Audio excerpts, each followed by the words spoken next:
Yurtimizda yosh avlodni vatanparvarlik ruhida tarbiyalash, ularda milliy an'analar va harbiy sohaga bo'lgan qiziqishni oshirishga qaratilgan tadbirlar amalga oshirilmoqda. Ana shunday tashabbuslardan biri sifatida O'zbekiston Respublikasi Jamoat xavfsizligi universitetida ochiq eshiklar kuni tashkil etildi. Navbatdagi lavhamizda shu haqda so'z boradi.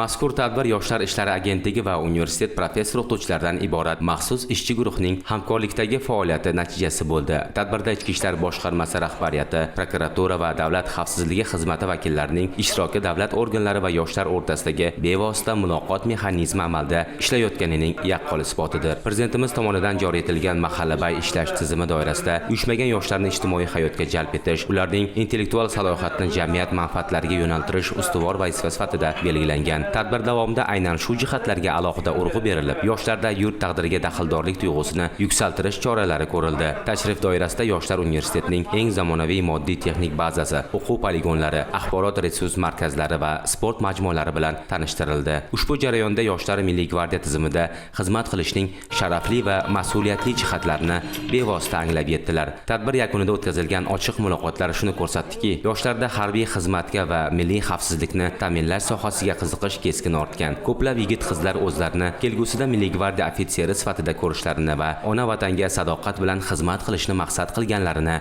fikr-mulohazalar orqali bayon etdilar. Bugun biz Jamoat xavfsizligi universitetiga tashrif buyurdik. Bu yerdagi barcha shart-sharoitlar bizlarga manzur bo'ldi.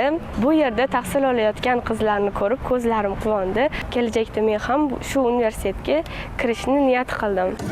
Jamoat xavfsizligi universitetida o'tkazilgan ushbu tadbir yangi O'zbekistonda yoshlar siyosati shunchaki deklarativ xarakterga ega emasligini, balki har bir yosh yigit-qizning taqdiri davlat e'tiborida ekanligini tasdiqladi. Bu kabi amaliy chora-tadbirlar mamlakatimizda xavfsiz jamiyat, barqaror davlat tamoyilini hayotga tatbiq etishda yoshlarning faol ishtirokini ta'minlashga xizmat qiladi.